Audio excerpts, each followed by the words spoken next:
aku bakalan bahas tentang pentingnya sertifikasi untuk sebuah pabrik maklon kosmetik nih. Hari ini aku juga nggak sendiri, aku ditemenin sama Bu Rima. Halo. Halo Bu Rima. Bu Rima, coba boleh perkenalkan diri dulu Ibu. Nama saya Rima. Saya manajer regulasi PT Skinsol Kosmetik Industri dari tahun 2017.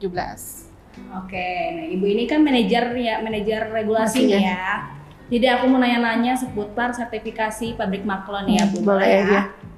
Kita langsung aja ke materinya nih ya. Pertama aku mau tanya dulu nih, sebenarnya nih ya untuk pabrik maklon sendiri itu apa aja sih sertifikasi wajibnya yang dipunya gitu Untuk sebuah pabrik maklon ya, sertifikasi yang wajib ada itu untuk regulasi di Indonesia adalah sertifikasi CPKB yang terbit dari Badan POM dan sertifikasi fasilitas halal khas 23.000 yang nanti terbit dari BPJPH Kementerian Agama.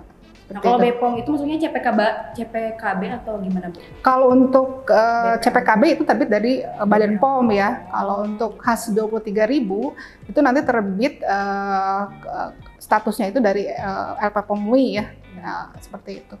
Oke. Nah, terus udah kayak gitu nih aku tadi tertarik sama CPKB-nya nih ya. CPKB itu apa sih Bu? CPKB itu cara pembuatan kosmetik yang baik, seperti itu. Itu sertifikasi yang diterbitkan oleh Badan POM. Nah, kalau syarat-syaratnya sebuah pabrik maklon kosmetik mau sertifikasi CPKB itu apa aja sih Bu? Yang pertama adalah legalitas perusahaan dulu ya, harus lengkap seperti kayak NIB, NPWP itu harus sudah lengkap. Yang kedua pastinya harus ada fasilitas sarana ya, sudah lengkap. Mesin-mesin yang akan diproduksi untuk sediaan apa aja itu harus sudah ada.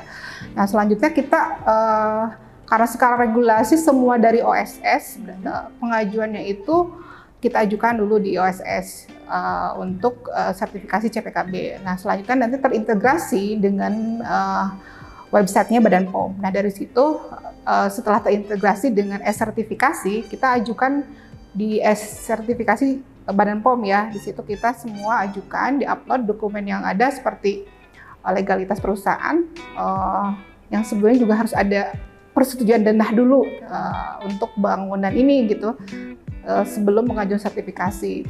Sama dokumen-dokumen yang harus dipenuhi ya, seperti dokumen yang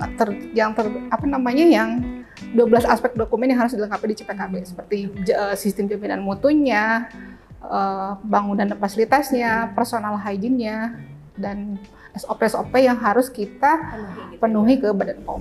Nah untuk sertifikasi halal sendiri, syaratnya untuk sebuah pabrik maklon bisa dapat sertifikasi tersebut juga sama syaratnya atau ada yang berbeda Bu? Ada perbedaannya. Kalau untuk halal sendiri, sertifikasi halal pasti nomor satu legalitas perusahaan ya yang harus kita ajukan, surat permohonan seperti itu. Nah yang terakhir itu kita ajukan semua bahan baku ya, bahan kemas yang digunakan di PT Skinsol itu kita daftarkan gitu kan, termasuk fasilitas ya seperti peralatan dan mesin itu kita daftarkan ke LPPOM MUI seperti itu. Kalau untuk prosesnya berapa lamanya, kurang lebih sama nggak nih kalau sertifikasi halal sama sertifikasi CPKB tadi untuk dapetinnya? Kurang lebih sama ya, sekitar 6 bulan ya dari mulai kita ajukan surat permohonan sampai terbit sertifikasi tersebut, kurang lebih seperti itu. Aku penasaran nih, kalau misalnya nih ya sebuah pabrik maklon kosmetik nggak punya sertifikasi, itu gimana sih Bu? Ya nggak bisa ya, kita untuk sebuah pabrik kosmetik jika tidak memiliki sertifikasi kita nggak bisa terima maklon juga, dan istilahnya produk tersebut dianggapnya ilegal kan, seperti itu, nggak terdaftar kan istilahnya kalau nggak punya sertifikasi CPKB. Nah kalau misalnya nggak tersertifikasi itu masuknya produknya ilegal nih ya teman-teman, jadi harus hati-hati banget kalau misalnya mau maklon kosmetik yang pasti-pasti aja. Nah terus nih ya, kalau untuk berarti itu dampaknya gimana nih Bu kalau tetap ada pabrik maklon kosmetik yang nggak punya sertifikasi tapi tetap beredar di pasaran gitu produk-produknya? Kalau nggak ada sertifikasi atau istilahnya dia produksi ya di tempat maklun yang tidak tersertifikasi.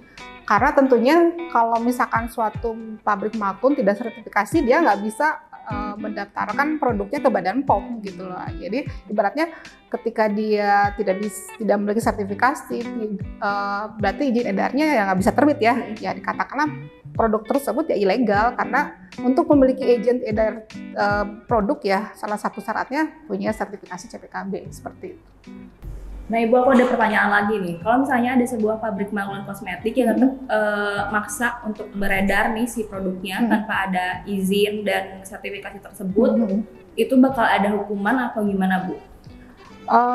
Pabrik ya, kalau misalnya suatu pabrik atau suatu produsen yang tidak memiliki sertifikasi, berarti kan semua produk yang dia pasarkan, edarkan berarti tidak punya izin edar kan, karena dia kan nggak punya sertifikasi CPKB ya, itu kan syarat mutlak awal.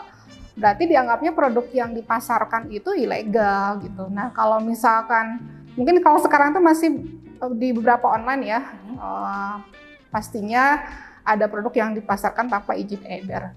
Dan Badan POM sebagai regulator untuk peredaran produk ini, kalau misalkan nanti ketahuan di pos marketnya ya istilahnya akan ada penarikan produk, yang bisa jadi fasilitas produsennya itu bakal disegel, ditutup seperti itu.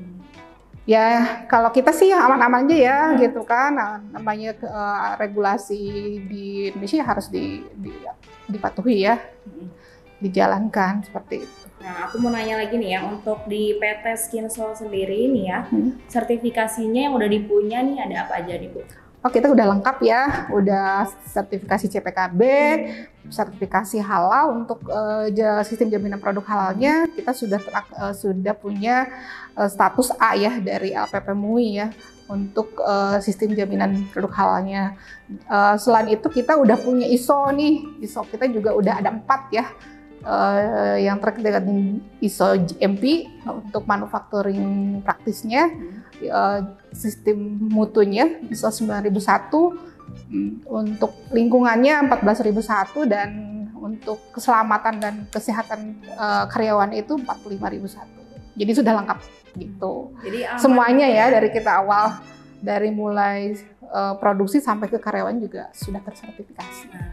Jadi aman banget kalau misalnya mau maklun di PT Skinsol, soalnya iya, semua nggak perlu lengkap ya, jadi nggak perlu khawatir gitu. Perlu khawatir lagi. Nah terakhir nih ya Bu ya, keuntungan yang didapat sama customer yang mau maklun di PT Skinsol, karena kan sertifikasinya udah lengkap nih. Keuntungannya apa sih untuk customernya itu? Di satu sisi kan berarti izin edar sudah apa namanya diakui ya, izin edarnya sudah terbit, terus menambah kepercayaan ya. Pastinya, dan istilahnya kan sudah sesuai dengan regulasi yang ada di Indonesia gitu kan, dari mulai izin edar sampai sertifikasi halal kita sudah bisa gitu. Semua produk yang dihasilkan dengan sebuah pabrik yang sudah tersertifikasi, produk yang beredar itu pastinya sudah terjamin kualitas dan kehalalannya, mutu dan kualitasnya sudah terjamin seperti itu. Oke, mungkin jadi kesimpulannya ya teman-teman, sertifikasi halal dan CPKB untuk pabrik maklun kosmetik itu penting banget jadinya. Iya betul. Ya. Kalau misalnya nggak punya sertifikasi tersebut, dianggap ilegal produknya gitu. Dan nggak punya izin edar juga berarti ya? Nggak akan punya izin edar kalau suatu pabrik tidak memiliki sertifikasi. Karena itu syarat awal dan syarat mutlak ya. Syarat mutlaknya. Ya, seperti itu. Nah mungkin segitu dulu ya chat-chat tentang sertifikasi hari ini. Mungkin nanti di lain kesempatan kita bakal bahas-bahas lainnya. Boleh ya. Yuli pamit. Rahima juga pamit. Sampai ketemu di Talk Live selanjutnya. Dadah.